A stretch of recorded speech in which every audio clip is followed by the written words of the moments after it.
Welcome to Kerboodle and your Oxford International Maths course. Let's explore the adaptive learning pathway that is found in your Assessment tab. You will be able to see all the adaptive assessments highlighted with this step symbol. Once you click the assessment you want to assign, you have the option to assign now or assign later. Let's assign the assessment now. When clicking Assign Now, the first thing to do is confirm the dates for the assessment and when it needs to be completed by. Let's say we want the assignment deadline to be Friday 9th, starting from the 25th of July. Then click Apply to Assignment. Now confirm who will be taking the assessment in the Set Students section. This could be an entire class or an entire year group, such as Year 8.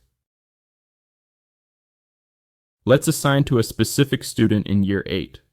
In this instance, we will assign to one student, Jessica Bonnet. Unselect all the students and then click Jessica.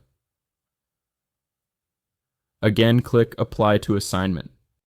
Applying to assignment will send you back to the assignment basket, giving you a final confirmation of the dates to complete the test and who you are assigning the test to. Press Assign and the assessment is on its way.